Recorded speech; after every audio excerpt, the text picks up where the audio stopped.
Bienvenidos a Entre Valientes. Ella llevaba ya casi 2 meses y no había evolucionado nada. Cuando tú más te quejas, Dios y la vida te da más cosas para quejarte. Más historias, más inspiración. Bienvenidos a Entre Valientes. Hacer periodismo en el deporte es un sueño para muchas mujeres. Tal vez hoy en día vemos muchos rostros, pero hace algunos años atrás era algo prácticamente imposible. Sin embargo, hoy les traigo una invitada maravillosa que ha hecho historia en el periodismo deportivo, no solamente en Colombia, sino en Sudamérica.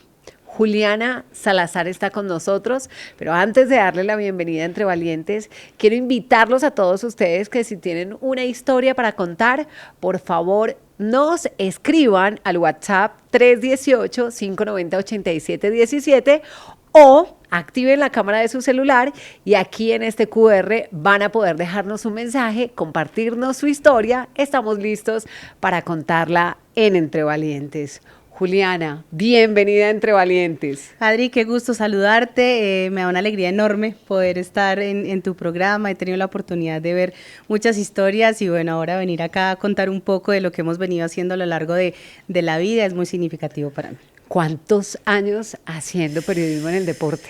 Pues realmente desde el año 1998, cuando yo comencé a hacer mi carrera de comunicación social y periodismo en la Universidad de Manizales. En segundo semestre tuve la oportunidad de entrar a Todelar, comenzar en radio y hacer como mis primeros pinitos, como para ir viendo si realmente esto era lo mío. Y bueno, creo que fui una absoluta privilegiada y convencida desde tan joven, cuando yo tenía 18 años aproximadamente, comenzar a hacer ya mi trabajo en medios de comunicación. Siempre cuando hemos tenido la oportunidad de hablar con Juliana, hemos hablado de la importancia, por ejemplo, en tu caso de la familia, del apoyo de la familia. Total. Que siempre estuvo ahí para respaldar los sueños y cada vez que tenemos una historia de Entre Valientes, empezamos a sembrar algo en el corazón de quienes nos están viendo y en esta ocasión es el rol de los padres, sí. Porque antes, Juli, siento que se veía mucho que uno tenía que estudiar lo que al papá le pareciera correcto o lo que a la mamá le pareciera correcto, pero hoy siento que estamos un poco más claros en entender que se trata de lo que me apasiona, sí. Lo que me gusta, y en tu caso tuviste el apoyo de tu familia. Totalmente, desde muy pequeña mis padres estaban convencidos, porque yo así lo demostraba, que quería ser periodista.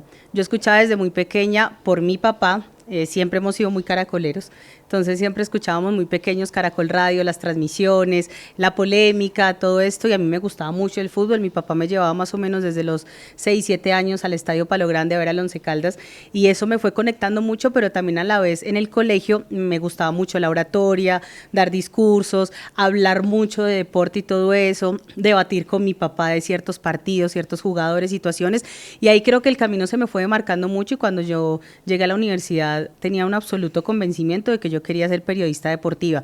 Quizás los padres te pueden decir, mira, tú tienes habilidades, por ejemplo, mi papá me decía, para ser abogada, porque a ti te gusta defender a todo el mundo en el colegio y eres la representante en el colegio de esas cosas.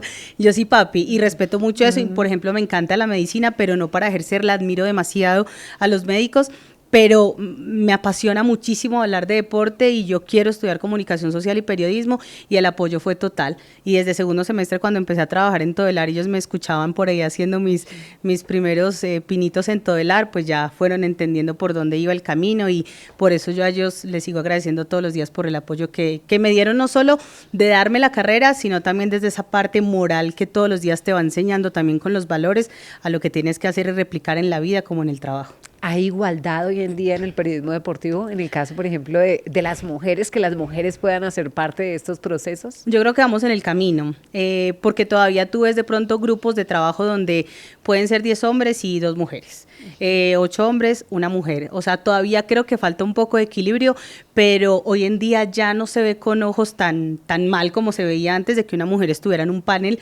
hablando de fútbol. O sea, la mujer antes yo sentía que era un poco más como el adorno de la mesa, o bueno, pongámosla por un tema de igualdad. No, yo creo que ahora hay un absoluto convencimiento porque las mujeres nos hemos preparado para sentarnos en una mesa de trabajo o en un televisor o en redacción, o sea, desde cualquier tipo de medio de comunicación, y ya nos están respetando, nos respetan de una manera diferente. Juli, ¿en algún momento de tu vida sentiste que de pronto te discriminaron por ser mujer en el periodismo deportivo? Sí, me pasó muy al principio de mi carrera. ¿Qué pasó? De pronto algunas personas no estaban muy de acuerdo, colegas sobre todo, de que yo hablara de fútbol o de que estuviera en los camerinos. Es que, Adri, en la época mía, te estaba hablando del 98, 99, 2000, cuando yo ya empezaba a hacer algo de camerino en Manizales, fuera el equipo visitante o el Once Caldas, en esa época no hay lo que hay ahora, que son las zonas mixtas, porque a partir del Mundial de 2011 que se hizo en Colombia de fútbol, del Sub-20, ya se instalaron las zonas mixtas, todo lo que hoy ofrece Conmebol, para que, digamos, haya unos canales y unos espacios adecuados para las entrevistas con los jugadores. Anteriormente tú entrabas al camerino, los jugadores recién se habían acabado de duchar, algunos salían desnudos, entonces tú tenías que tener un profesionalismo muy alto para que obviamente la gente que estaba a tu alrededor entendiera que tú entrabas a un camerino a hacer una entrevista, no absolutamente nada más. Entonces decía, no, las mujeres no pueden entrar a un camerino, las mujeres no sé qué, porque, o sea, nos estigmatizaban desde otro punto, y en esa época, yo te voy a decir, mucha gente me dio la mano, porque yo siempre trato de recordar siempre lo bueno. Pero sí hubo mucha gente que quiso ponerme la piedrita en el zapato, pero yo siempre he dicho que uno siempre habla con trabajo. O sea, siempre nos estigmatizaron y nos dijeron que lejos no íbamos a llegar, y bueno, yo creo que los límites se los pones uno, no se los ponen los demás. Juliana Salazar, periodista deportiva, estuvo haciendo parte de nuestra casa Caracol Radio, y también ha sido un ejemplo de mujer para todas las colombianas, porque hoy está en Argentina. Pero antes de llegar allá, Juli, quiero que recordemos esas historias que te tocaron profundamente el corazón, y precisamente hablabas de los lazos de amistad y de las personas importantes en tu vida en medio de este proceso. Y el profe Montoya es uno de ellos. Ay, el profe Montoya, a mí me emociona mucho hablar de él. Yo tuve la oportunidad de hacer parte del equipo de prensa de Once Caldas cuando fuimos campeones de Copa Libertadores.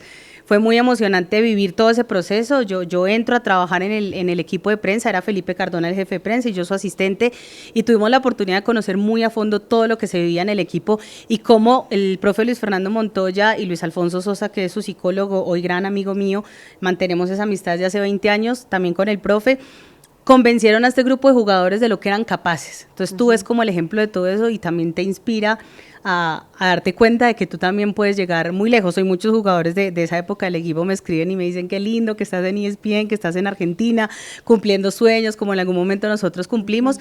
Y el profe Luis Fernando Montoya tocó mucho mi vida en ese sentido, por la disciplina, por el trabajo que hacía con el equipo, también por su manera de ser, porque lo querían mucho, pero también lo respetaban, o sea, entendían los roles que tenía el profe Montoya. Y bueno, cuando pasa lo del profe, que fue en ese mismo año, fue como pasar de la gloria al infierno, fue muy duro. ¿Estabas trabajando con él en ese momento? Sí, de hecho yo me acuerdo que 2 días antes el profe entra a la oficina de prensa del Once Caldas, y él ya se iba, porque él tenía unas ofertas ya a nivel internacional después de haber ganado la Liga con el Once y la Copa Libertadores. Y yo le dije, profe, usted no se va a venir a despedir de todos. Yo estaba sola en la oficina de prensa porque casi la mayoría estaban en vacaciones después de la Intercontinental, que perdimos con Porto.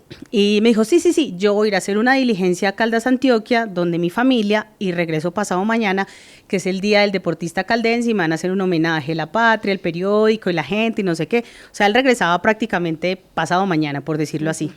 Y bueno, pues el profe no regresó, pasó lo de el atraco. ¿Cómo te enteras de eso? No, ese día fue durísimo.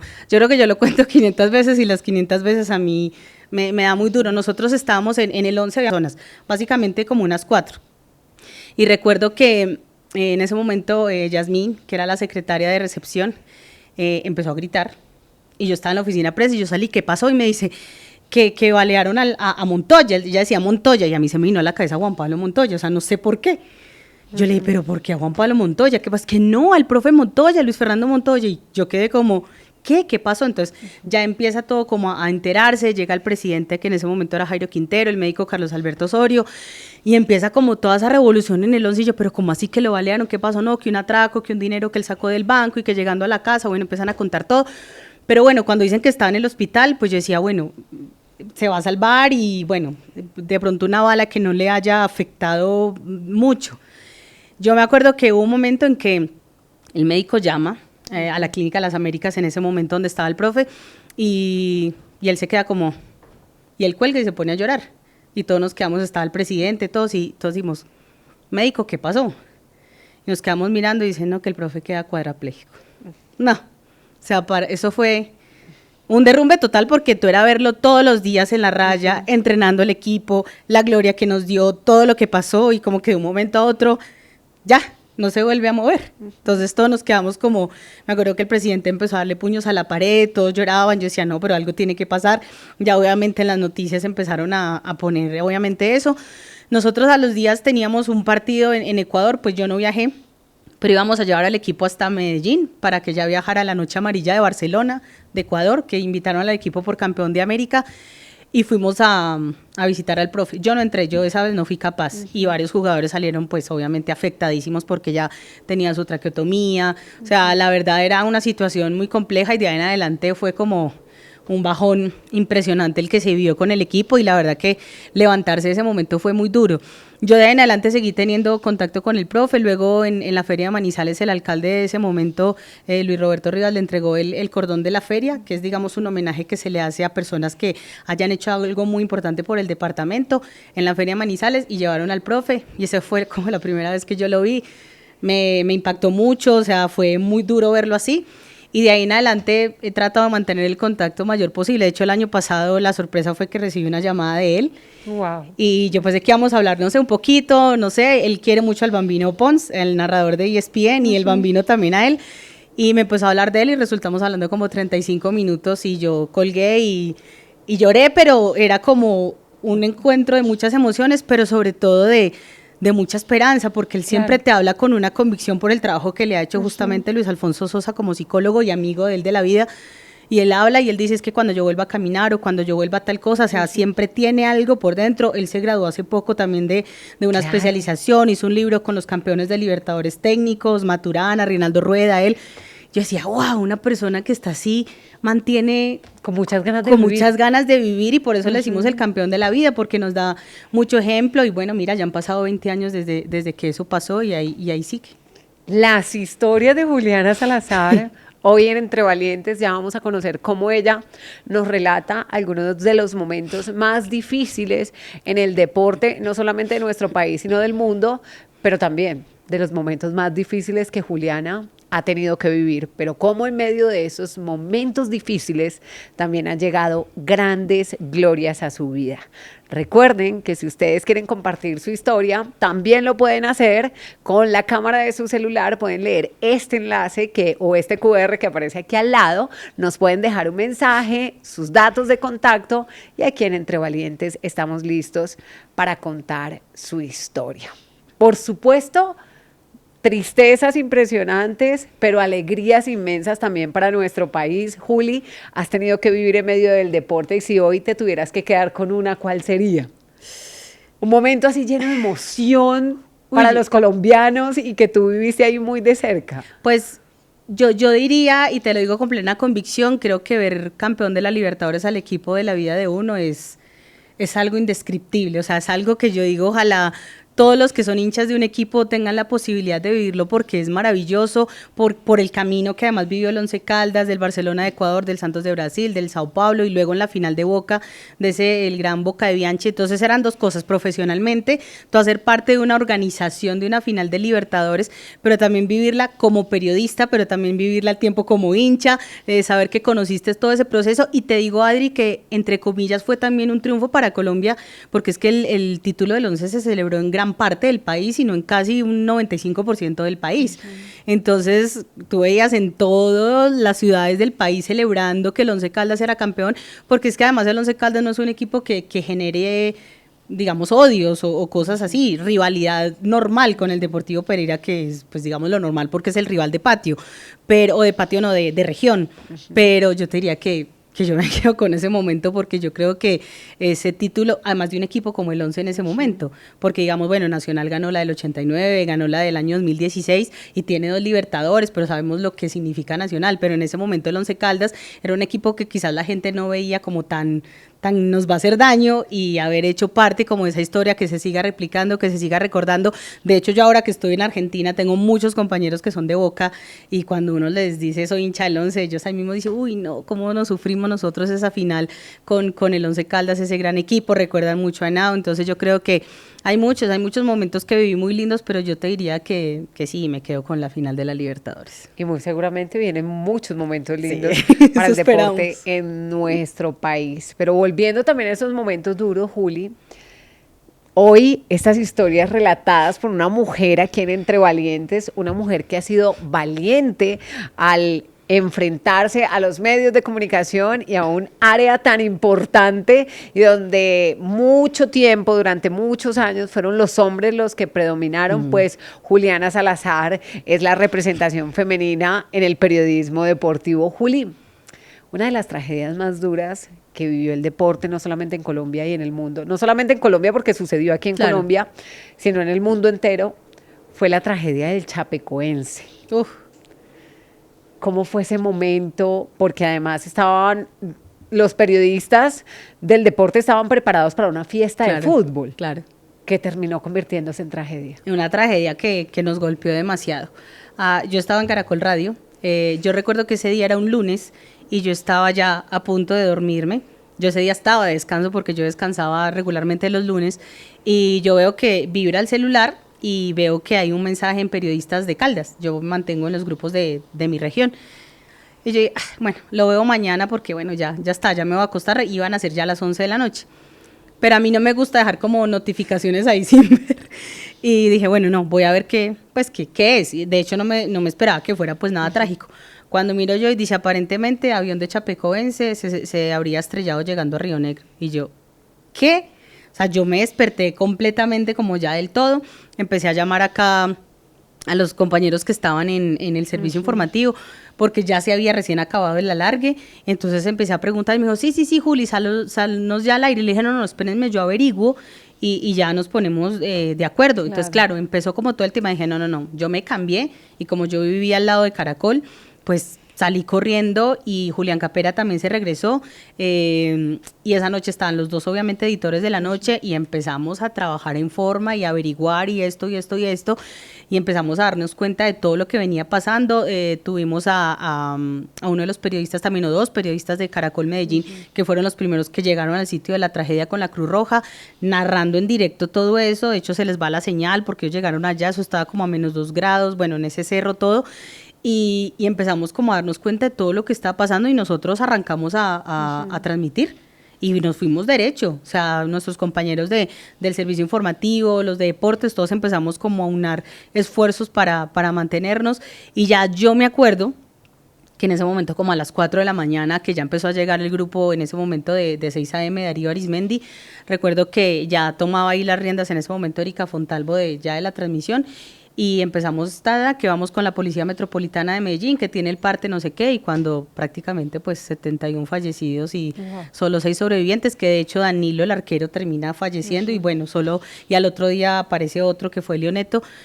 Yo me acuerdo que yo en ese momento sentí, o sea, digamos que desde que arrancamos la transmisión, era un trabajo que yo les decía, tenemos que mantenernos al aire, porque uno intentaba buscar en televisión, en radio, o sea, como saber información, y en Brasil la gente estaba muy pendiente, en Colombia, que claro, en las familias. Yo digo, es que a la final esto termina siendo como un servicio social, o sea, porque tú quieres escuchar, venga, ¿qué pasó? Ahora resulta que la lista de los pasajeros no era siempre la lista de los que se habían montado, porque incluso el hijo del técnico, creo que se le había quedado el pasaporte o algo, se devolvió, no se fue en ese vuelo, o sea, cuando no le toca a uno, y empiezan como todas estas historias, y empezamos a ser muy responsables con la información como tiene que ser, pero cuando dicen que han fallecido 71, todos nos quedamos como, además cuando llega nuestro compañero Roberto Urrea, él llega, y cuando le preguntamos, ¿qué ves?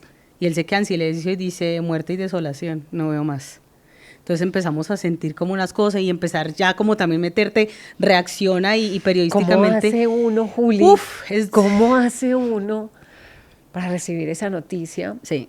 Para transmitir esa noticia, pero además me imagino la responsabilidad que ustedes tenían con medios de Brasil que les estuvieran escribiendo, diciendo, denme información, qué está sucediendo en su país, qué está pasando con nuestros jugadores, y tener que transmitir una noticia tan desalentadora. Horrible. O sea, uno tiene que hacer como ponerse una coraza. Y saber que estás frente a un micrófono donde tienes que ser muy responsable con todo lo que averigües, con todo.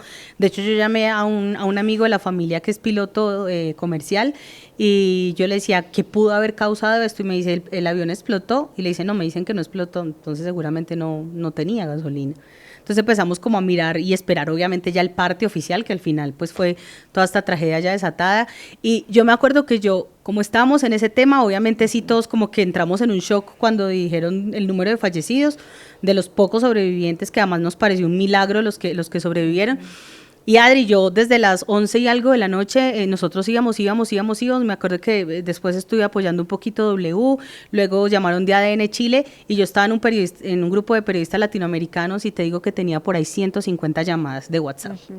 Nos llamaron hasta de la BBC de Londres Radio, mi compañero Julián lo llamaron desde la India, o sea, a todos nos querían conectar porque claro, Caracol Radio era el que estaba permanentemente con toda la información. Yo me acuerdo que yo terminé, me fui para mi casa, y me llamaron de un programa de Chile, de televisión, y yo estuve ahí como 45 minutos. De hecho, yo doy al aire la noticia de que Danilo había fallecido, porque Caracol estaba pues como con todo ese tema. Y me acuerdo que ya como que terminó todo y yo dije, no, creo que voy a tomarme un poquito de respiro porque yo tenía turno en la tarde en Caracol, claro. Y bueno, tengo que volver y mucho más ahora. Yo me acuerdo que cuando todo terminó así, yo llamé a mi mamá y me dice, ay, mija, ¿viste lo que pasó con estos muchachos de Chapecoense? Y yo, mami, no he dormido, yo llevo toda la noche en este tema y como que ya hablé con ella, y llegó un momento en que yo ya como que bajé, como que ya bajas como toda la adrenalina y me puse a llorar como que ya era, como que era ese taco, como esa cosa acá y yo decía, o sea, es increíble que esto pase. Y lo que iba a ser una fiesta del fútbol y una final de una Copa Sudamericana termina convirtiéndose en una tragedia. Y yo te digo que nosotros nos metimos como tanto en todo ese proceso de Chapecoense que uno termina como sintiendo como si le hubiera pasado a un equipo casi nuestro. Juli, pero siento que fue todos, Sí. o sea, todo el mundo, todo el país. Creo que allí pudimos ver cómo cuando los hinchas deciden matarse entre sí por una camiseta, no vale la pena cuando de verdad el fútbol debe estar para unirnos, porque terminamos abrazándonos todos en medio de una tragedia, porque Colombia y Brasil, que tantas veces son tan competitivos ambos países y no queremos dejarnos ganar y defiendo mi camiseta al costo que sea, en ese momento nos unimos y nos entrelazamos de una manera histórica. Sí, de hecho yo me acuerdo que Chapecoense luego cuando ya intentó reconstruirse como equipo, ellos sacaron una camiseta de Chapecoense que tenía la bandera de Colombia. O sea, ellos de verdad hubo una hermandad y cuando tú hablas en Brasil, especialmente en Chapecó, de colombianos, para ellos es impresionante porque además a los 2 días que era la final, pues todo el Atanasio se volcó a llenar, el Atanasio Girardot. Me acuerdo que ese día estuvimos haciendo transmisión que la estuvo liderando César Augusto Londoño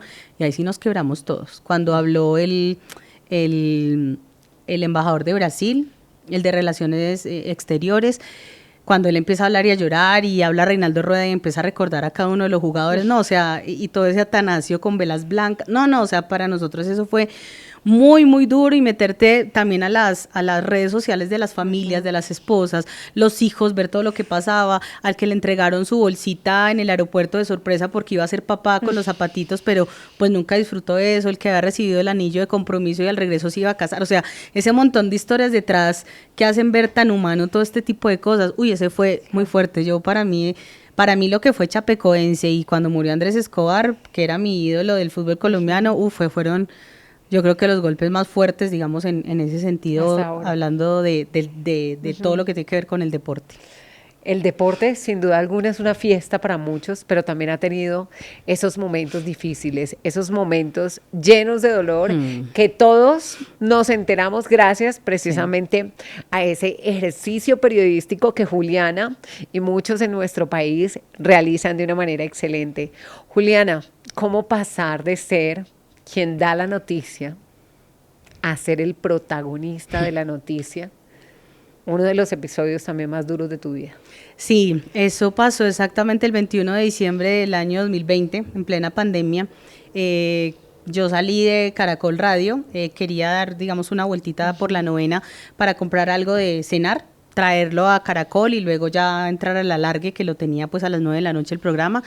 Y cuando yo salgo, saco el celular para ver un mensaje que me llegó y bueno, una moto se monta sobre el andén, cuando me arrebata el celular alcanza como a tomarme la mano, entonces lo que hace él es acelerar para obviamente jalar el celular, pero la dificultad fue que se fue conmigo y bueno, caigo sobre mi rodilla y se me partió la tibia a la altura de la rodilla en 9 partes, el peroné en 2, se reventaron ligamentos cruzados, meniscos, bueno, fue una situación muy dura y pasó como de todo un poco, porque fue una situación que me mantuvo casi durante 1 año sin caminar, pero donde tuve que sacar fuerzas de todo. Lo que pasa es que es un poco, Adri, como en el tema de mi carrera, como también de ese momento complicado, que uno cuenta un poco de lo que fueron los progresos, las cosas bonitas y eso, pero el detrás de los dolores, Claro. no poder dormir durante meses porque me tocaba dormir boca arriba o con los dolores y eso que conté con los mejores médicos, por fortuna, y con ángeles que aparecieron en mi vida de manera maravillosa, las terapias que son durísimas pero que te vuelven muy fuerte y que gracias a eso pues terminas caminando otra vez,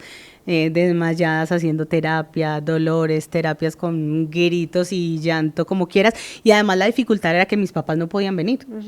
Porque era pandemia, porque no podían viajar mayores de cierta edad, entonces como que había un montón de dificultades. Por fortuna sí, pues conté con mi amiga Pilar Velázquez, que ella fue pues como todo en ese sentido y en la vida, y mi hermana que pudo venir de Pereira, que ella vivía en ese momento en Pereira, y ayudarme y soportarme, y mis papás obviamente en la distancia, con la impotencia obviamente de no poder estar ahí conmigo, y bueno, y Caracol Radio obviamente que me dispuso todo para estar muy apoyada, pero sí, es muy raro porque me acuerdo que Pilar hizo un video esa noche, cuando me pasa lo del atraco, cuando se confirma la fractura de tibia y peroné, y al otro día me dice, Juli, eres tendencia en Twitter, Juliana es tendencia en Twitter, y yo no. Qué tristeza hacer tendencia por este tipo de situaciones y por de las violencia. situaciones Exacto. relacionadas con los temas de inseguridad, Juli. Y es que cambia la vida, Sí. porque me imagino que te cambió la vida después de ese suceso que viviste. Cambia la vida en dos cosas, como en dos lados. Si tú lo miras por un lado, obviamente hay situaciones como las que no puedo correr ni saltar, o hacer de pronto impactos muy bruscos en mi rodilla, porque pues no la puedo forzar en ese sentido. Pero por otra, yo siento que eso fue, no voy a decir que positivo, porque nada va a ser positivo cuando te hieren y cuando te lastiman, pero cuando tú lo tomas desde otro lado, porque a mí me llama justamente Luis Alfonso Sosa, el psicólogo, el amigo del profe Montoya, y empecé a trabajarme mucho mentalmente. Entonces yo le decía como, ay, pero es que esto va a ser largo, esto va a ser tedioso, esto va a ser doloroso, esto va a ser no sé qué. Me dice, no, pero ya se programó. Va a ser largo, va a ser tedioso, va a ser doloroso, la recuperación, ya te programaste, así va a ser. Ni Y para yo, qué la llamé. Ni para qué la llamé. Entonces él dice, te voy a aplicar la estrategia semáforo. Entonces estamos en rojo en una situación difícil, no puedes caminar. Vamos para el amarillo, que es las estrategias que necesitamos para volver a caminar. Y el verde es hacer las terapias y darle camino para que puedas recuperarte, pero siempre nos quedamos en amarillo en la vida, en todo en la vida, porque no queremos dar el paso por miedo, por dolor, por lo que sea. Y no, Juliana, vamos para adelante. Y empezó a trabajarme. Y recibí un montón de mensajes cuando ya pude tener el celular después de 1 mes, ya poder como recuperar todo, tenía mensajes por todos lados, y todos esos mensajes me ayudaron mucho a levantarme, porque mensajes de personas que jamás me imaginé, deportistas, gente del exterior, que yo decía, ¿en serio? O sea, esto llegó como a tantos lados, pero eso me dio la fuerza suficiente para poder, quizás yo no iba a poder, digamos, doblar del todo la rodilla, que iba a quedar con un ángulo así, yo me voy para Manizales, hice como 20,000 terapias, desmayada, dolor, de lo que fuera, pero ya vuelvo aquí estoy doblándola toda, y ya tengo 3 cirugías, la última fue quita de platina y tornillos, y ya puedo hacer cosas muy distintas, pero Adri, eso mentalmente me fortaleció mucho, y sabes también a que me enseñó a que todo en la vida no es trabajo. Porque yo quizás estaba muy metida al 100%, que no está mal, o sea, en tu tiempo de trabajo ser buena, intentar ser la mejor, lo que sea, pero me aterrizó en muchas cosas y en el tiempo para mí, de que también tengo que tener mi tiempo en lo personal, no olvidar las cosas que a mí me gustan, mis aficiones, la música, tocar un instrumento, colorear, lo que tú quieras, y yo creo que eso me aterrizó mucho, pero me lo aterrizó mucho el médico. Cuando el médico, yo le digo, doctor, más o menos, ¿cuánto sería la incapacidad? ¿1 mes? Me miró con risas, que 1 mes. Mínimo 3 meses, y yo, Wow. ¿qué? Y resultaron siendo casi 6, porque a mí me tienen que hacer una segunda cirugía, porque se colapsaron los platillos tibiales. Y cuando llegamos a ese momento me dice, ¿pero qué le preocupa? Y yo, que yo no puedo estar tanto tiempo fuera del aire. ¿Pero por qué? ¿Qué pasa? Caracol se va a quebrar sin usted. Le dije, no, usted es la dueña de Caracol. Le dije, tampoco. Y entonces, pues mi hija va a tener que esperar, pues porque primero está su salud y primero está usted, porque uno a veces no prioriza eso. Claro. Uno dice, ay, no, es que estoy enferma, pero no, yo no voy a dejar ir porque pronto me echan, porque qué miedo. No, qué miedo no.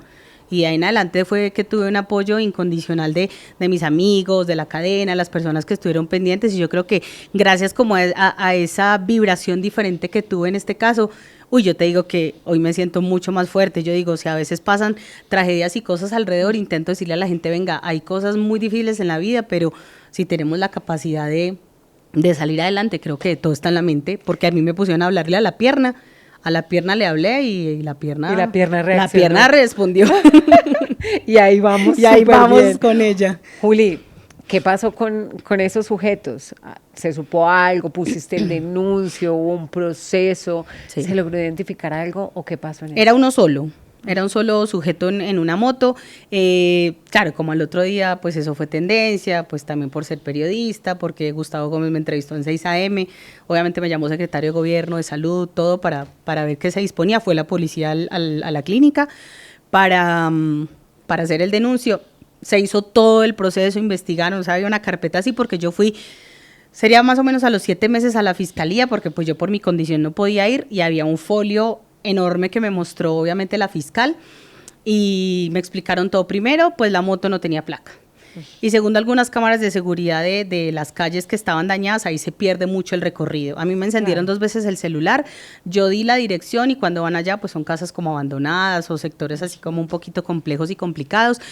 Entonces no se supo más. Ella me dijo, yo fui a medicina legal, a mí me hicieron todo, o sea, yo hice todo lo que fuera necesario, y me dijeron, pues acá no hay como más. Ellos hicieron un sondeo de todos los últimos robos que se habían dado en Chapinero cerca, las motos, el tipo de motos, o sea, hicieron una comparación, realmente hicieron un trabajo muy importante, ese apoyo de la policía y todo, pero me dijeron, ¿qué hacemos? Y le dije, no, pues ya, pues ¿qué más se va a hacer? Pues hay que cerrar ese caso, y no hubo rastro. Ahí fue cuando me dijeron, yo le dije, pero me dejan de ver el video del robo. Entonces cuando veo el video del robo, yo me puse a llorar. Entonces me dijo la fiscal, ay, no, yo no le voy a mostrar, no. Yo le dije, déjemelo grabar en mi celular, y ella se quedó como, ¿para qué recordar eso? Entonces me dijo, yo creo que esto te está afectando mucho, mejor no le vas. Y le dije, no, sabes que no estoy llorando de tristeza, estoy llorando de emoción. Y me dice, ¿por qué? Yo, porque cuando yo caigo, va pasando una ambulancia al tiempo, y cuando pasa la ambulancia, pues obviamente la ambulancia no se da cuenta de que yo estoy ahí, y 2 señores salen de un restaurante italiano que está acá a la vuelta, y cuando salen ellos me auxilian, pero la ambulancia para en el semáforo de la esquina porque se pone en rojo. O sea, eso pues ni en película se hubiera hecho más preciso la escena. Y cuando yo veo en el video, el señor le dice, va, como yo me quedo con ella, y va usted a la ambulancia, y toca la ventana al médico. Ellos ya habían terminado su turno, estaban comiendo ya la vueltita, y yo, es que en 2 minutos yo tenía un médico acá encima. Hola Juliana, ¿cómo estás? Daniel Sabogal, doctor, no sé qué, yo tenía mi carnet colgado de Caracol. Ay, tú eres la de la larga, ¿qué pasó? No sé qué, y empezamos a hablar, y bueno, justo yo había cambiado mi EPS 2 meses antes, y había comenzado a pagar medicina prepagada 1 mes antes, porque no la había pagado, y un amigo médico, Cristian Quiseno, que es el médico de la Equidad, me dijo, métase a la prepagada, la época de pandemia, yo sufro hipotiroidismo, me tocaba siempre pagar particular porque las citas se me demoraban mucho. Justo el 1 de diciembre me metí a la prepagada y dije, estrenaste bueno, por si a los 20 días lo estrené, porque uno dice, no, que uno para qué paga eso, que no sé qué, y a la final, por suerte, porque conté con los mejores médicos, la mejor clínica, la mejor atención, me operaron súper bien, o sea, además médicos que tienen que ver todos con el deporte, entonces el médico especialista en rodilla, que Sebastián Mejía, bueno, cuando llegué, la verdad, Patrick Denis también, que fue el otro, y finalmente ya Diego Luis Carvajal, que es el del equipo de tenis de Colombia. O sea, todos tenían que ver con deporte así casualmente, pero los mejores. Entonces estuve, y Daniel Sabogal, que era el médico que me recogió en la calle, pues fue maravilloso, porque ellos fueron a avisarle a Pilar que vivía en el mismo edificio mío. Ella no estaba, pero dejaron la razón, averiguaron a dónde iban, ellos pidieron permiso a la secretaria, o sea, todo fue así. Y yo resulté en la clínica Country, me llevaron, estaba aquí súper cerquita, se quedaron conmigo como 2 horas, entraron, me acompañaron, o sea, fue, y nunca me soltó la mano, a mí nunca se me olvida que Daniel era bueno, vamos, no sé qué, el otro también se llamaba Daniel, y me entretuvieron, ellos ya podían irse, o sea, porque en la clínica ya me pusieron en otra camilla, y me entretuvieron, no sé qué. Hoy me doy cuenta que Daniel estudió ortopedia, Y como que haber tenido esa experiencia, que el médico lo dejó entrar, que miremos, que la radiografía, que qué le pasó a Julián, o sea, todo fue como tan mágico. Y yo le dije a la fiscal, y yo le dije, es que estoy llorando porque mire lo que pasó.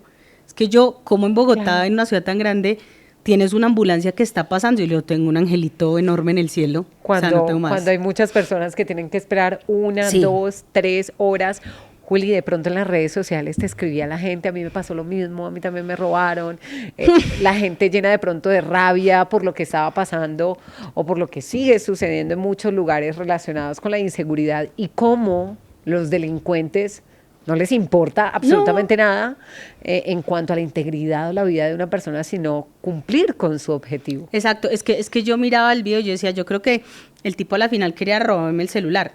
No digamos hacerme daño y llevarse el celular, pero ellos no miden ni se dan cuenta de las consecuencias que puede traer un jalón o que se te lleve el bolso y te enredes con él, o sea, son muchas cosas alrededor.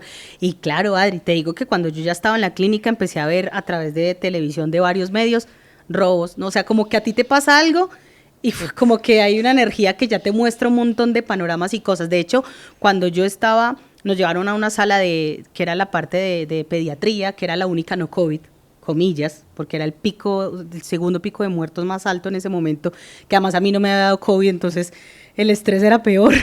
Y habíamos como 10 personas, de las cuales más o menos 7, 8 éramos por atraco. Digamos que yo viendo el resto, siendo que lo mío fue muy complejo, la saqué barata. Había puñalados, había de bala, y había una chica que me acuerdo estaba completamente vendada el rostro, y era que ella estaba hablando por celular y cuando se lo arrebatan le fracturan toda la mandíbula acá. Entonces yo decía como... Bueno, y que en ese momento, pues el gobierno de ese momento decía que no, que era pura percepción de inseguridad. Y yo, no, ¿cuál es tu percepción? Pásate por las clínicas y Para los que hospitales. vean la percepción. Para que le veas si es que los Sí, que claro. estamos vueltos nada, es pura percepción. Y claro, la gente me escribía, no, que a mí me pasó así, que a mí me pasó esa, que te entiendo, que esto, que lo otro.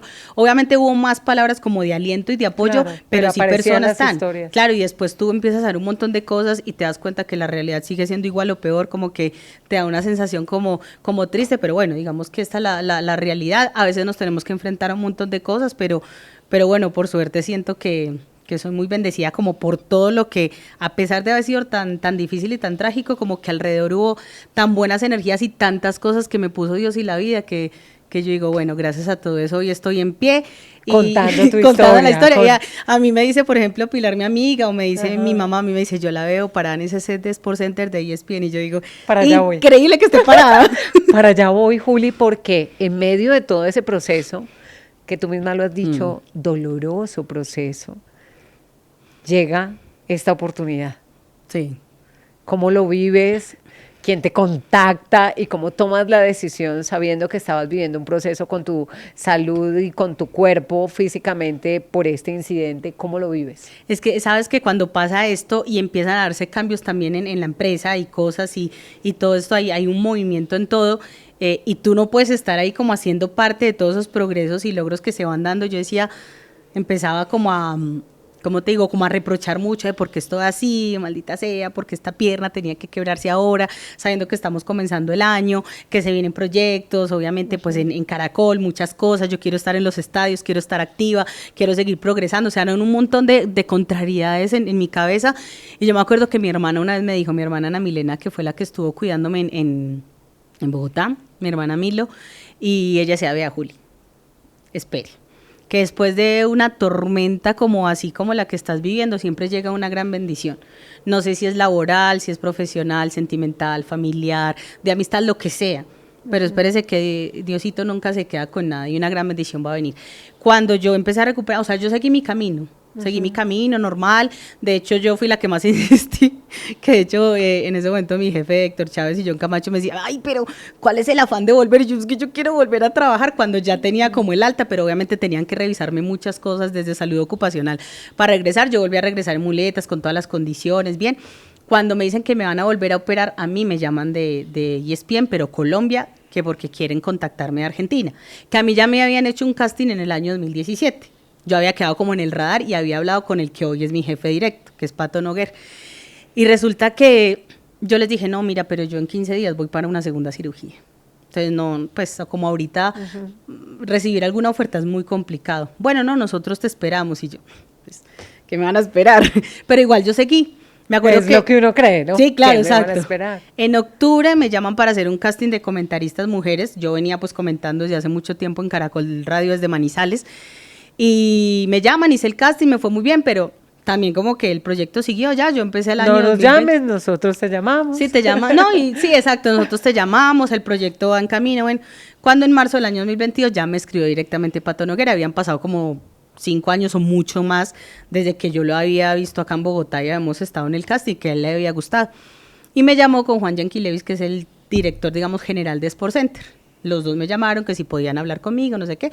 Hablamos como 1 hora y me dijo, nosotros desde hace mucho rato queremos traerte. Hemos abierto un cupo adicional en Sport Center Colombia porque queremos que tú estés acá. Bueno, hablamos 1 hora, palabras más, palabras menos, la propuesta, todo. Y yo me quedé como, ¿cómo me llega esto? Cuando ya juraba que, digamos, mi vida era en Bogotá, ¿cierto? No porque no aspirara más, o sea, yo estaba muy bien en Caracol y tenía una gran proyección y siempre la tuve y progresé demasiado. Y me dijo, piénsalo y pues de aquí al martes y nos puedes dar una respuesta. Eso fue un viernes, de aquí al martes. Y yo, Dios mío, tengo que decir mi vida en 4 días. ¿Qué hago? Y empecé como a revisar, a mirar, a llamar a mis compañeros de allá, a echar números del momento que estaba viviendo Argentina, no sé qué, todo el cuento. Y yo, bueno, yo creo que aquí ya hay que abrir las alas y emprender camino. Les dije que sí el martes y ya en esos días pues me autorizaron a hablar con mis jefes. Me querían en 15 días, literal 20 días, y yo no, dime 2 meses porque yo no me voy a ir así como así de Caracol, yo quiero dejar las cosas bien, igual pues despedirme de mi familia, entregar apartamentos, o sea, son muchas cosas porque... Y además no te estabas cambiando de ciudad. Exactamente. Te estabas De país. cambiando de país. De muchas cosas, y claro, eso es un arraigo, entre comillas, pese a que yo había vivido 1 año por fuera de Colombia, pero aquí ya era un proyecto de vida, o sea, ya es irte y mirar cómo te va. Y nada, tomé la decisión, fue muy duro porque obviamente pues 10 años en Caracol fueron 10 años donde crecí, que gracias a ese trabajo me hice visible para un medio tan importante como Sport Center Argentina, y ya el 21 de mayo del año 2022 pise Buenos Aires. ¿Cómo te y han ahí tratado estamos. en Argentina? Súper bien. Yo estoy muy feliz porque primero es una ciudad maravillosa, es una ciudad muy culta, muy futbolera, lo más importante. Entonces he tenido muy lindas oportunidades, mi jefe maravilloso, mis compañeros son muy chéveres, los argentinos como tal son maravillosos, me han recibido de muy buena manera y he tenido mucha oportunidad de progresar. Porque yo llegué para presentar Sport Center Colombia, que me encanta, y también desde el año 2023, justamente el día de mi cumpleaños, el 13 de agosto de ese año, me pusieron a hacer todo lo de James Rodríguez en Sao Paulo, comentando fútbol ya en ESPN. Entonces la primera vez que ya se escuchó mi voz en una transmisión oficial de ESPN, pues fue como, no sé, como tocar el cielo, el paraíso. Wow. Y a partir de ahí ya he hecho parte del equipo de transmisiones. Cuando van equipos colombianos en Libertadores o Suramericana, estoy ahí para hacerlo. Digamos que cada vez se va haciendo como el camino, como lo hice acá en Colombia, como que fue así, pasito a pasito. Por ahora no he tenido piedras en el camino. ¿Cómo va tu pierna? Mi pierna muy bien. Yo de hecho estuve el año pasado en el 2024, en agosto estuve 1 mes y 1 semana en Bogotá porque me sacaron platina y tornillos, y eso pues ya me permite, digamos, sobre todo subir y bajar escalas de una manera diferente, hacer mucho más ejercicio, ya como con mucho más compromiso con eso, y bueno, aquí puedes ver la doblo normal. Wow. Entonces estoy muy contenta porque también parte de uno y de la disciplina y como esa parte muy mental de que funcione y de que funcione bien. Hay muchas personas que no hacen terapia por miedo al dolor, y la verdad es que pues, hay que hacerlo. Nada, el miedo al dolor es un poquito, mientras uno ya pase como ese limbo y ya se suelte el dolor que cualquiera que uno tenga en el cuerpo, pues sí se puede, y nada, somos muy felices en este momento. Wow. Juliana Salazar nos muestra cómo aún en medio de la adversidad podemos florecer, abrir nuestras alas y volar a cumplir nuestros sueños. Juli, a esas personas que están con ese semáforo en rojo, como te lo dijo tu psicólogo, ¿qué consejo de valientes le das el día de hoy? Pues para todo en la vida. Yo digo que para el trabajo, para los sueños, si tienes alguna dificultad en cualquier sentido, esa parte mental es muy importante. Yo creo que los límites nos los ponemos nosotros. En el caso específico de los periodistas deportivos, y te digo en general porque a mí me parece muy bonito que aparte de uno poder cumplir esos sueños, ser inspiración para quienes vienen atrás, porque uno ya sabe lo que ha sido ese camino, es una gran responsabilidad para uno seguir como subiendo ese nivel y mantenerlo.